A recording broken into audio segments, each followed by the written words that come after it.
Yes. This is Errol Spence Jr. You're watching True School Sports. It's personal between me and you, and I'm going to do you some serious harm, you big stiff idiot. The untouchable True School Sports Empire proudly presents something the boxing games are missing. Hey, what's going on? It's your boy BT, and I came here to talk some boxing with the thousands of True School Sports subscribers now. Get my day started nice and early. Had a lot of time to reflect on the whole Errol Spence, Terrence Crawford fight. You know, obviously,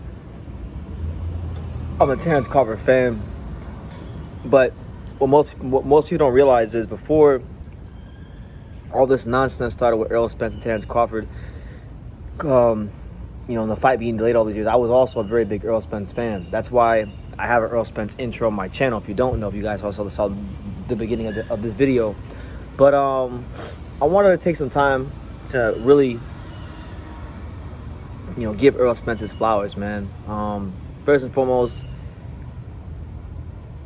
I hope he's safe. Prayers go out to him and his family. Just to tell you guys a little something about me is I've had people dying in my life around me. I had my friend Nate, who was a boxer in Homestead. He got gunned down. They put 6 bullets in his chest. So that's been difficult to deal with for me. Another good friend of mine, my good friend Charlie, who's an older gentleman. He's in the hospital right now with the tube in his throat, and he's heavily sedated. So I think God's been reminding me of just how fragile life can be over these last 2 weeks.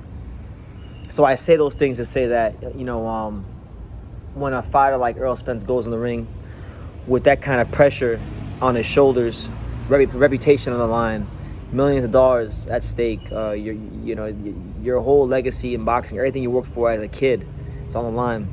And when you go in there and you not only come up short, but you get thoroughly dominated and outclassed, and people will get a big reality check, it can be hard to deal with. And I've had a lot to say bad about Errol Spence over the years in regards to him avoiding Terrence Crawford, because I do think he avoided him for a long time and they delayed the fight.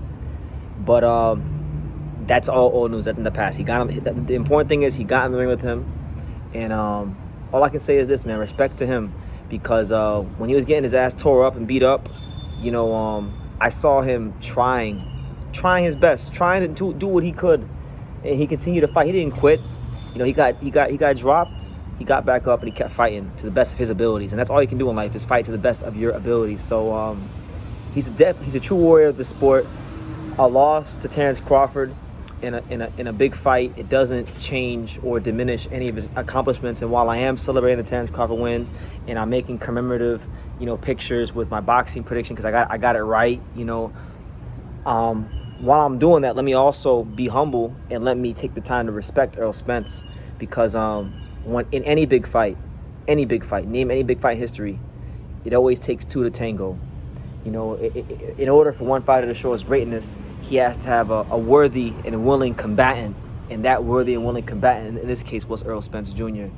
And there's obviously a lot of negative things I could say, but I feel like in boxing right now, there's enough of that going on. There's enough people throwing Errol Spence under the bus, and there's enough people throwing Derrick James, of all people. How are you going to throw Derrick James under the bus? I mean, Derrick James, I've heard a lot of people say that Derrick James is an overrated trainer. And everyone's entitled to their own opinion, especially if you're in America, because we have freedom of speech and those rights are protected by our great Constitution. But, Derrick James is an amazing trainer. Derrick James did something that some of the more famous trainers haven't done, which is take someone like Errol Spence from scratch, from the ground up, and develop them into, not just a 3-belt unified world champion, not just an Olympian, but one of the highest earning fighters in boxing, which is at the end of the day is the most important thing, because when you hang up the gloves, that's what you're gonna have. You want to have something to show for it, and he's helped Errol Spence get to that point. So how could Errol Spence ever be overrated?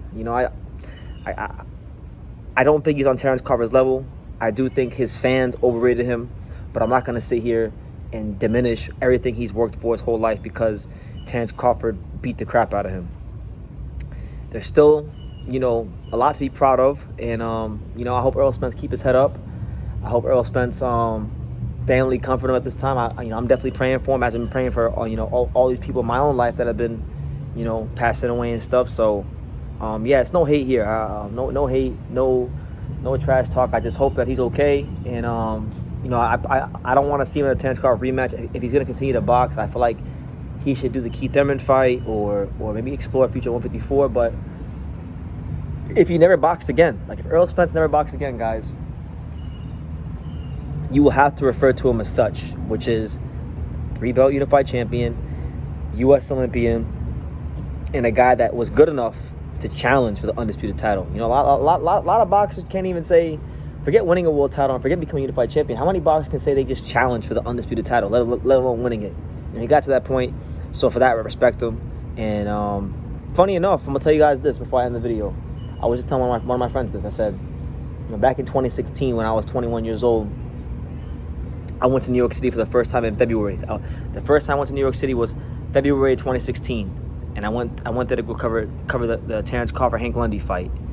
That was at the theater at Madison Square Garden. The second time I went to New York City my entire life was 2 months later. It was April 2016, which was for Errol Spence and Chris Algieri, and that was at the Barclays Center. So my first 2 times ever going to New York City was for Crawford once, and then for Spence. So funny story there. But yeah, man, I just think, look, Errol Spence is a fantastic fighter. Is he the Tim Duncan of boxing? Absolutely not. But is he a damn good fighter who deserves respect for what he's accomplished in his career? Yeah. And I'm not gonna be that guy that kicks a man while he's down. That's just not me. That's not the BT style. That's not the true school way. I was happy and I was satisfied with my prediction. And you know, I've gotten fights wrong plenty of times over the years, and I've been humble in my defeats, and I'm gonna be humble in my victories. So speedy recovery to Errol Spence, and thank you for putting on a great fight for the fans, even though I felt like it took a little bit too long, but I guess better late than never. And I wish him a speedy recovery. God bless. Thank you for watching another video on the untouchable True School Sports Empire. We're here at the Hatanaka Boxing Gym in Nagoya, Japan. And for more great videos just like this one, make sure you guys click right here.